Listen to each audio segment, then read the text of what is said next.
সবাইকে স্বাগত সন্ধ্যার মাছরাঙা সংবাদে। আপনাদের সঙ্গে আছি কাজী সোনারা সাকি। শুরুতেই গার্ডিয়ান লাইফ ইন্স্যুরেন্স সংবাদ শিরোনাম। দেশের ইতিহাসে আজ দ্বিতীয় সর্বোচ্চ তাপমাত্রার রেকর্ড হয়েছে যশোরে। সেখানে আজ ছিল 43.8 ডিগ্রি সেলসিয়াস। এছাড়া চুয়াডাঙ্গায় ছিল 43.7 ডিগ্রি। আগামীকাল থেকে রাজশাহী, চুয়াডাঙ্গার রংপুর অঞ্চলে নতুন করে 3 দিনের হিট অ্যালার্ট জারি করেছে আবহাওয়া অফিস।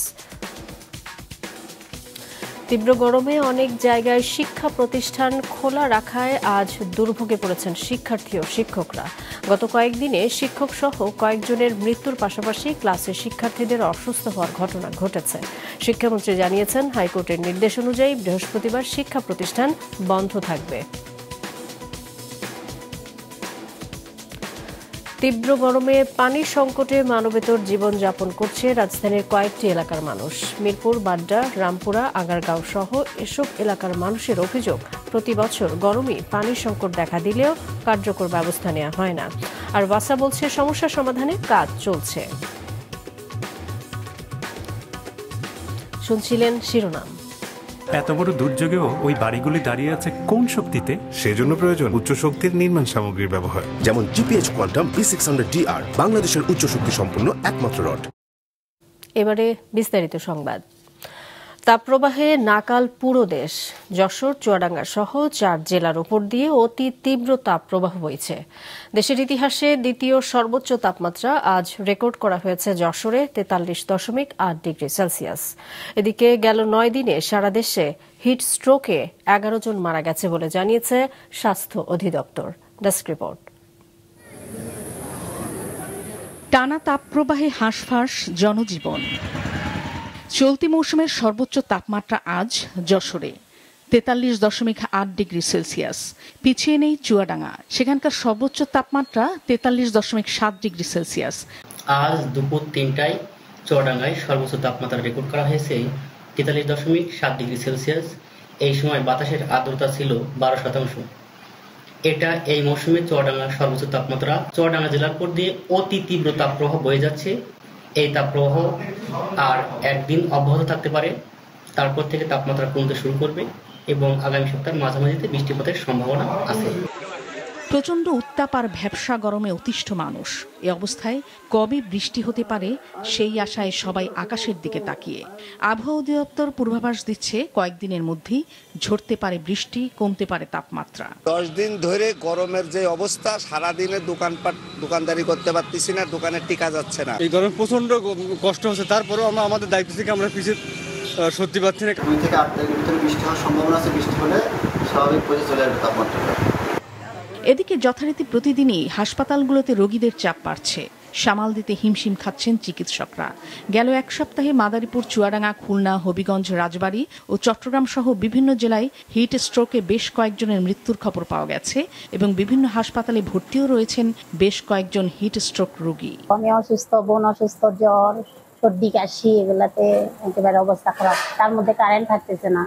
আমার বাচ্চাটা অতিরিক্ত গরমের জন্য জ্বর, আমরা শুক্রবারে ভর্তি করাইছি। আশঙ্কাজনক বিষয় হচ্ছে যে বিভিন্ন অঞ্চলে হিট স্ট্রোক এর রোগীর সংখ্যা বৃদ্ধি পাচ্ছে। তো এখন যারা আছেন বিভিন্ন গরমজনিত সমস্যায় ভুগছেন, তাদের জন্য পরামর্শ হচ্ছে আপনারা প্রচুর পরিমাণে পানি পান করবেন। আম ও লিচু বাগানীদের কপালে চিন্তার ভাঁজ। তীব্র খরতাপে ঝরে পড়ছে গুটি, আক্রমণ বেড়েছে পোকার। এ অবস্থায় কৃষকদের বারবার সেচ দেওয়ার পরামর্শ কৃষি কর্মকর্তার। তবে লক্ষ্য পূরণে বেশ বেগ পেতে হবে বলে মনে করছেন তারা। গাছের পাতা লাল আছে, পাতা নাই। বর্তমানে উপজেলায় 4 ভাগের 1 ভাগ আম হয়েছে। আবহাওয়ার কারণে পোকার উপদ্রব বেশি, এজন্য 7 থেকে 8 দিন পর পর গাছে বিষ স্প্রে করা লাগছে। তো এই ক্ষেত্রে আমরা অনেকটাই হতাশার মধ্যে রয়েছে। যারা লিচু এবং আম চাষি রয়েছে, বেশিরভাগই ঝরে যাচ্ছে। আমাদের এবছর প্রায় 30% ফল গাছই মুকুল কম আসছে। সেক্ষেত্রে ওভারঅল গত বছর আমাদের উৎপাদন কম হবে, এটাই স্বাভাবিক। তাপপ্রবাহের উচ্চ ঝুঁকিতে রয়েছে সাতক্ষীরা, খুলনা, যশোর, নড়াইল, ঝিনাইদহ, রাজবাড়ী, চুয়াডাঙ্গা, কুষ্টিয়া ও মেহেরপুর সহ 21 জেলার মানুষ। আবহাওয়া অধিদপ্তরের তথ্য বিশ্লেষণ করে এটি জানিয়েছে Bangladesh red crescent society. Nadia Afrin, Maasranga news desk. এদিকে কাল শেষ হচ্ছে দেশ জুড়ে চলমান ৫ম দফার হিট অ্যালার্ট। এরপর সারা দেশে না থাকলেও কিছু অঞ্চলে নতুন করে ৩ দিনের হিট অ্যালার্ট জারি থাকবে। আবহাওয়া অফিস জানায় ১, ২ ও ৩ তারিখে হিট অ্যালার্ট থাকবে রাজশাহী, চুয়াডাঙ্গা, রংপুর অঞ্চলে। এদিকে ২রা মে সিলেট ও চট্টগ্রামে বৃষ্টি হওয়ার সম্ভাবনা বেশি, যার প্রভাব পড়বে ঢাকা ও বরিশাল এলাকাতেও। সহনীয় তাপমাত্রা মে মাসের ১০ তারিখ পর্যন্ত থাকার সম্ভাবনা রয়েছে বলে জানায় আবহাওয়া অফিস। রাজশাহী, খুলনায় বৃষ্টির সম্ভাবনা নেই। ২ তারিখ কিংবা ৩ তারিখে আমাদের পূর্বাংশে যে বৃষ্টিটা হবে সেটা ধীরে ধীরে কিছুটা বিস্তৃতি লাভ করতে পারে এবং ৩-৪ তারিখের দিকে সেটা বিস্তৃতি আরও বেশি লাভ করতে পারে। তখন দিনের এবং রাতের তাপমাত্রা দুটোই অনেকটা কমে আসতে পারে সারা দেশের জন্য, এবং সেটা হয়তো বা আমাদের পরের সপ্তাহ কিছুদিন চলমান থাকতে পারে, বিশেষ করে ৭-৮ তারিখ পর্যন্ত থাকতে পারে।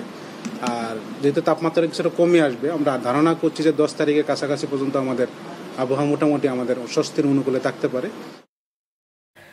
তীব্র গরমে শিক্ষা প্রতিষ্ঠান খোলা রাখায় দুর্ভোগে পড়ার অভিযোগ করেছেন শিক্ষার্থী ও শিক্ষকেরা। কোন জেলার স্কুল খোলা আর কোন জেলার স্কুল বন্ধ থাকবে তা নিয়ে বিভ্রান্তিও রয়েছে অনেক জায়গায়। এদিকে তাপপ্রবাহের পাশাপাশি লোডশেডিং গরমের কষ্ট বাড়িয়ে দিয়েছে অনেকখানি। Desk report. দেশজুড়ে চলমান তাপপ্রবাহে শিক্ষা প্রতিষ্ঠান খোলা রাখা না রাখা নিয়ে আজ সারাদিন ছিল অনিশ্চয়তা। শিক্ষক সহ বেশ কয়েকটি মৃত্যুর ঘটনার পাশাপাশি শ্রেণীকক্ষে শিক্ষার্থীদের অসুস্থ হওয়ার ঘটনাও ঘটেছে। অবস্থার পরিপ্রেক্ষিতে গতকাল ২ তারিখ পর্যন্ত সারা দেশের সব স্কুল, কলেজ, মাদ্রাসা বন্ধ রাখতে নির্দেশ দেয় হাইকোর্ট। শিক্ষামন্ত্রী বলেছেন, আদালতের নির্দেশনার প্রতি সম্মান জানিয়ে আগামী বৃহস্পতিবার সারা দেশে মাধ্যমিক শিক্ষা প্রতিষ্ঠান বন্ধ থাকবে। অবশ্যই আদালতের সিদ্ধান্তের উপরে আমরা শ্রদ্ধাশীল। আমরা কিন্তু রায়ের কোনো আদেশ আমরা দেখিনি, তাই মন্তব্য আমি করব না। তো একটা কথাই বলছি যে আসলে নীরবতাটা হচ্ছে এক্ষেত্রে মানে সম্মানের লক্ষণ, সম্মতি নয়। তবে আজ খোলা রাখা শিক্ষা প্রতিষ্ঠানগুলোতে শিক্ষার্থীদের উপস্থিতি কমেছে চোখে পড়ার মতো। চট্টগ্রামে তীব্র গরমের মধ্যে বিস্ফোরা হয়ে দেখা দিয়েছে প্রতি ঘন্টার লোডশেডিং।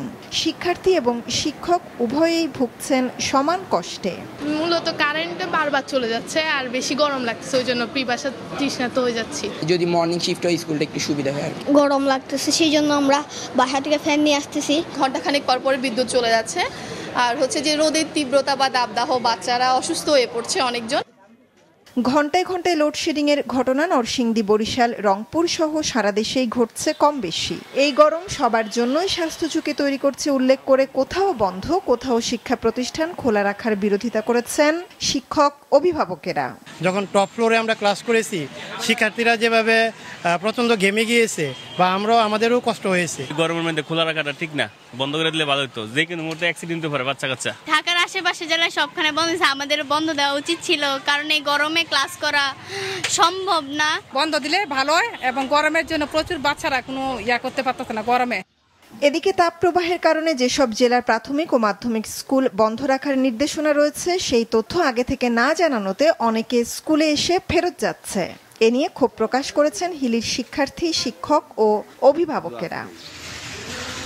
মৌমিতা জান্নাত, মাছরাঙা নিউজ ডেস্ক। পানি সংকটে মানবেতর জীবন যাপন করছেন রাজধানীর বেশ কয়েকটি এলাকার মানুষ। ভুক্তভোগীদের অভিযোগ, প্রতি বছর গরমেই পানির এমন সংকট দেখা দিলেও কখনো কর্তৃপক্ষ কোনো কার্যকর ব্যবস্থা নেয় না। আর ওয়াসা বলছে, সমস্যা সমাধানে কাজ চলছে। আরও জানাচ্ছেন দাউদ হাসান। তীব্র গরমে অতিষ্ঠ জনজীবন, এর মধ্যে মরার উপর খাড়ার গা হয়ে দাঁড়িয়েছে পানির সংকট।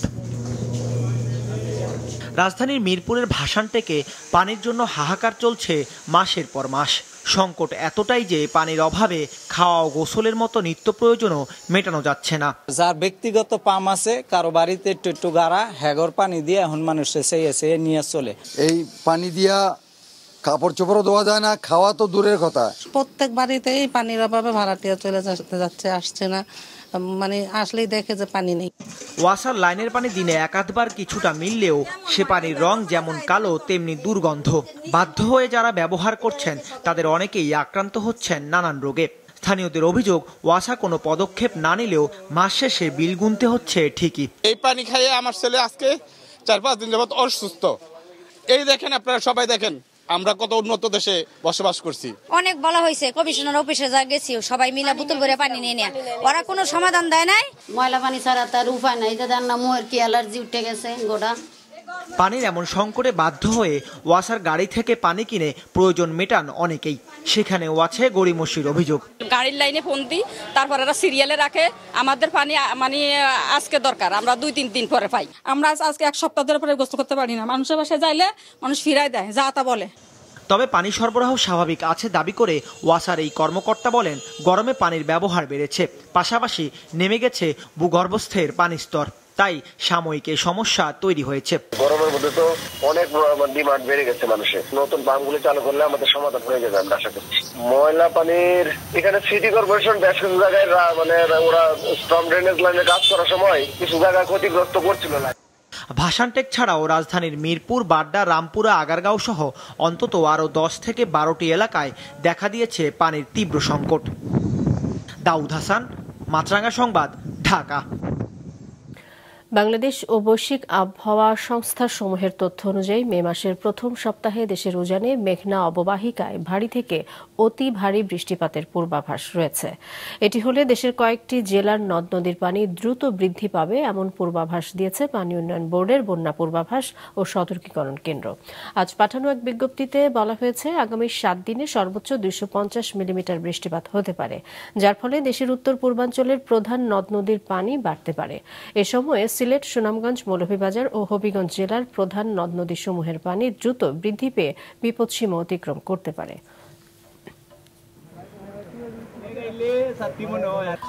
বর্তমান সরকার কমিউনিটি ক্লিনিকের সুযোগ সুবিধাগুলো জনগণের দোরগোড়ায় পৌঁছে দিয়েছে বলেছেন রাষ্ট্রপতি মোহাম্মদ শাহাবুদ্দিন। সকালে ওসমানী স্মৃতি মিলনায়তনে কমিউনিটি ক্লিনিকের 24তম প্রতিষ্ঠা বার্ষিকীতে তিনি বলেন, এতে সবাই উপকৃত হচ্ছে। দেশের জনগণের জন্য কল্যাণকর সকল কাজই শেখ হাসিনা ইনিশিয়েটিভের আওতায় পড়ে বলেও এ সময় জানান রাষ্ট্রপতি। বর্তমান সরকার 2009 সালে ক্ষমতায় আসার পর কমিউনিটি ক্লিনিকের স্বাস্থ্যসেবায় নজর দেয়। এখন সাধারণ মানুষ সকল প্রকার স্বাস্থ্যসেবা নির্বিঘ্নভাবে পাচ্ছে।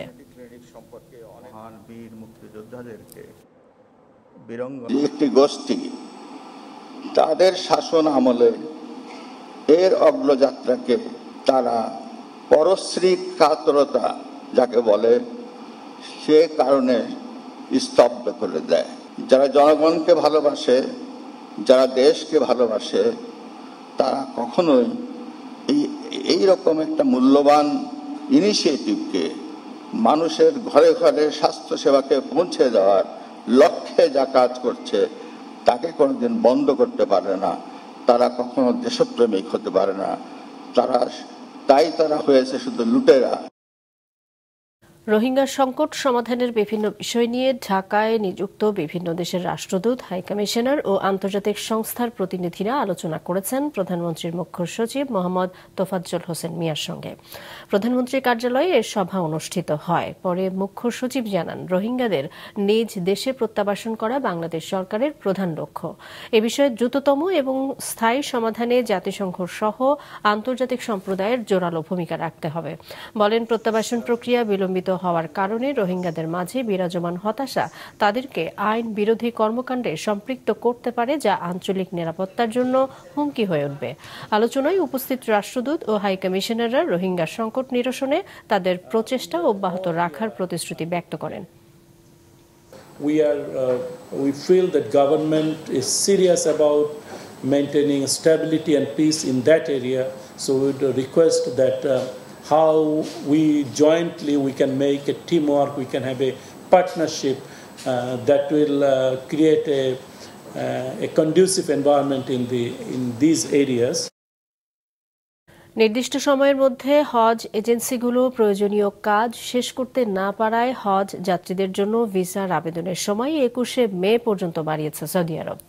ঢাকায় দেশটির রাষ্ট্রদূত ইসা বিন ইউসুফ আল দুহাইলান জানিয়েছেন, বাংলাদেশি হজ যাত্রীদের যাত্রা নির্বিঘ্ন করতে সহায়তা করবে সৌদি আরব। 9 মে থেকে শুরু হবে হজ ফ্লাইট। বিকেলে দূতাবাসের রিলিজিয়াস অ্যাটাশে আয়োজিত হিফজুল হাদিস প্রতিযোগিতায় বিজয়ীদের পুরস্কার বিতরণী অনুষ্ঠানে যোগ দিয়ে রাষ্ট্রদূত আরও জানান, চলতি বছরও বাংলাদেশি হজ যাত্রীদের সৌদি অংশের ইমিগ্রেশন ঢাকায় হবে। We are ready and we will issue it at once, like last year at the airport. We will code the luggages, we will take the fingerprints and biometric. We will do all these things. জাটকার রক্ষায় দেশের 5টি অভয়াশ্রমে March April 2 মাস মাছ শিকার বন্ধ থাকার পর আজ মধ্যরাত থেকে নদীতে নামবেন জেলেরা। প্রচুর ইলিশ পাওয়ার আশা করছেন তারা। Desk report. জাটকা রক্ষায় 2 মাসের নিষেধাজ্ঞার কারণে জাল নিয়ে নদীতে নামতে পারেননি চাঁদপুর, ভোলা, পটুয়াখালী সহ কয়েকটি অঞ্চলের জেলেরা। আজ মধ্যরাত থেকে উঠে যাচ্ছে সেই নিষেধাজ্ঞা। নতুন উদ্যমে মাছ ধরা শুরু করতে এরই মধ্যে জাল ও নৌকা নিয়ে তৈরি জেলেরা। সরকারের অভিযান দিয়েছে, আমরা অভিযান পালন করছি। এখন অভিযান শেষ হয়েছে, আমরা ট্রলার লই নামু, দেনা ফেনা হয়েছি, দেনা ফেনা দিমু। আর সরকারি সাইলফাত দিছে, আমরা যা দিছে এটা তো আমাকে চলে না। এখন আমরা ওজন শেষ করে নদীতে নামতেছি, বাল বাচ্চা নিয়ে কিছু খাইতে পারবো, এইসব করে আমরা নদীতে নামিয়ে গেছি। দীর্ঘ বিরতির পর নদীতে নামতে পারার আনন্দে হাসি ফুটেছে জেলেদের মুখে। আশা করছেন কাঙ্ক্ষিত ইলিশ ধরা পড়বে জালে। 2 মাস বেকার থাকার ক্ষতি পুষিয়ে নিতে পারবেন। কামাই করবো তো অনেকটা হয়তো ভালো থাকবো, নাহলে আমাদের দিন অনেক কষ্টে গেছে। আল্লাহ দিলে মোটামুটি ভালো মাছ পাবো। মাছ আনাজ পাইলে আমরা 2টা ডাল ভাত খেয়ে ঠিক থাকতে পারবো। মাছ আনাজ যদি না থাকে তাহলে আমাদের দেশ ছাড়া কোনো উপায় নাই। মৎস্য কর্মকর্তারা জানান তাদের অভিযান সফল হয়েছে। এই মৌসুমে নদীতে প্রচুর ইলিশ পাওয়ার আশা করছেন তারা। সফলতার সাথে আমরা এই অভিযানটি শেষ করতে পারছি। এই অভিযানের পরেই আমাদের ইলিশের কাঙ্ক্ষিত উৎপাদন যেমন আমরা লক্ষ্য অর্জন করতে সক্ষম হব, তেমনি জেলে ভাইরা তাদের বিপুল পরিমাণ তারা ইলিশ পাবে বলে আমি মনে করি। জাটকা সংরক্ষণটা আমরা মোটামুটি খুব ভালোভাবে সংরক্ষণ করতে পেরেছি এবং এই জাটকাগুলো ইতিমধ্যেই আমাদের চাঁদপুর সীমানা অতিক্রম করেছে এবং আমরা আশা করছি যে এই জাটকাটাই পরবর্তীতে বড় ইলিশ হয়ে আমাদের যে জাতীয় যে উৎপাদন সেই উৎপাদনটা লক্ষ্যমাত্রা অর্জিত হবে। প্রতি জেলে 40 কেজি করে প্রতি মাসে তারা ভিজিএফ পেয়েছে এবং এখানে আমরা 65 ভাগ জেলেদেরকে ভিজিএফের আওতায় আনতে পেরেছি। বাকি জেলেদেরকে হয়তো সরকার এক সময় 100 ভাগ জেলেদের ভিজিএফ নিশ্চিত করতে পারবে।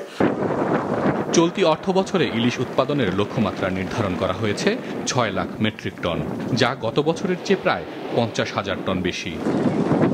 হাসান মেহেদি, মাছরাঙা নিউজ ডেস্ক। দেশের কৃষি ও কৃষি প্রক্রিয়াজাত খাত নিয়ে কাজ করা সাংবাদিকদের সম্মাননা জানাতে চালু হচ্ছে ইআরএফ প্রাণ মিডিয়া অ্যাওয়ার্ড। দুপুরে রাজধানীর পল্টনে ইকোনমিক রিপোর্টার্স ফোরাম ইআরএফ এর কার্যালয়ে সংবাদ সম্মেলনে জানানো হয়, এই উদ্যোগের মাধ্যমে প্রিন্ট, টেলিভিশন ও অনলাইন এই 3 ক্যাটাগরিতে মোট 7 সাংবাদিককে পুরস্কৃত করা হবে। এই উদ্যোগ নিয়েছে অর্থনৈতিক বিটের সাংবাদিকদের সংগঠন ইআরএফ ও দেশের কৃষি প্রক্রিয়াজাত খাতের প্রতিষ্ঠান প্রাণ গ্রুপ। উপজেলা নির্বাচনকে ঘিরে প্রচারে জমজমাট দেশের বিভিন্ন উপজেলা। তবে হাকিমপুর উপজেলা পরিষদ নির্বাচনে পুরুষ ও মহিলা ভাইস চেয়ারম্যান প্রার্থীরা বিনা প্রতিদ্বন্দ্বিতায় নির্বাচিত হওয়ায় নির্বাচনী আমেজ কিছুটা কম বলে জানান ভোটাররা। এদিকে নিরাপত্তার ঝুঁকি বিবেচনায় প্রচার স্থগিত করেছেন বান্দরবান সদর উপজেলা চেয়ারম্যান প্রার্থী AKM জাহাঙ্গীর। প্রতিপক্ষের সন্ত্রাসী হামলার প্রতিবাদে মানিকগঞ্জে মানববন্ধন ও বিক্ষোভ করেছেন উপজেলা নির্বাচনে চেয়ারম্যান প্রার্থী আব্দুর রহিম খানের সমর্থকরা। নির্বাচনী প্রচারকালে সন্ত্রাসী হামলার অভিযোগ করেছেন চাঁদপুরের মতলব উত্তর উপজেলা পরিষদ নির্বাচনে চেয়ারম্যান প্রার্থী গাজী মুক্তার হোসেন।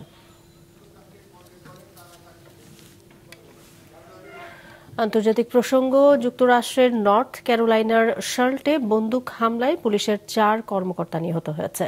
পুলিশের পাল্টা গুলিতে মারা গেছে সন্দেহভাজন হামলাকারী। স্থানীয় সময় সোমবার অবৈধ অস্ত্র রাখার দায়ে দোষী সাব্যস্ত এক অপরাধীকে ধরতে অভিযানে যায় পুলিশের বিশেষ ইউনিট। হঠাৎ ওই বাড়ির ভেতর থেকে এলোপাতাড়ি গুলি ছুটতে থাকে এক বন্দুকধারী। এতে ঘটনাস্থলে মারা যান 3 পুলিশ কর্মকর্তা। পরে হাসপাতালে মারা যায় আরও একজন। কয়েক ঘন্টার অভিযানে পরিস্থিতি নিয়ন্ত্রণে আনে সোয়াট টিমের সদস্যরা। নিহত হামলাকারীর পরিচয় এখনও জানা যায়নি।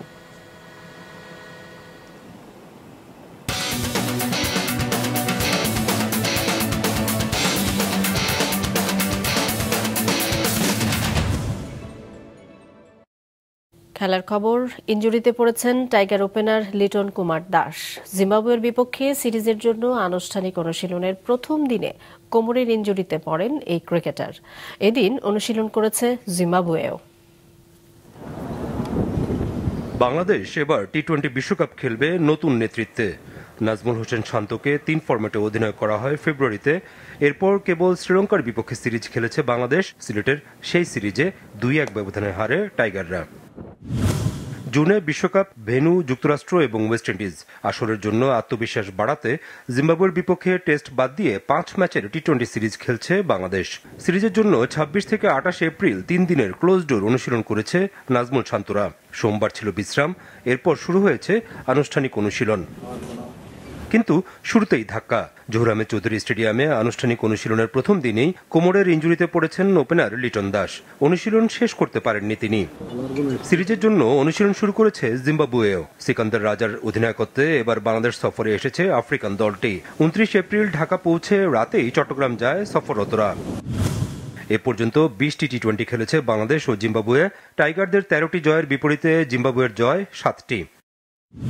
চট্টগ্রামে হবে সিরিজের প্রথম 3টি টি-20, 3, 5 ও 7 মে। 10 ও 12 মে মিরপুর শেরেবাংলা জাতীয় ক্রিকেট স্টেডিয়ামে হবে টি-20 সিরিজের শেষ 2টি ম্যাচ। 12 মে পঞ্চম ও শেষ টি-20 হবে সকাল 10টায়। শাকির রুবেন, মাছরাঙ্গা নিউজ ডেস্ক। সন্ধ্যার সংবাদ শেষ করছি, তার আগে গার্ডিয়ান লাইফ ইন্স্যুরেন্স সংবাদ শিরোনামগুলো আরও একবার। যশোরে দেশের ইতিহাসে দ্বিতীয় সর্বোচ্চ 43.8 ডিগ্রি সেলসিয়াস তাপমাত্রার রেকর্ড। রাজশাহী, চুয়াডাঙ্গা, রংপুরে আরও 3 দিনের হিট অ্যালার্ট। তীব্র গরমে অনেক জায়গায় শিক্ষা প্রতিষ্ঠান খোলা রাখায় দুর্ভোগ। হাইকোর্টের নির্দেশ অনুযায়ী বৃহস্পতিবার বন্ধ, জানালেন শিক্ষামন্ত্রী। তীব্র গরমে রাজধানীর মিরপুর সহ অনেক এলাকায় পানি সংকট। মানবেতর জীবনযাপন করছে মানুষ। সমস্যা সমাধানে কাজ চলছে, বলছে ওয়াসা।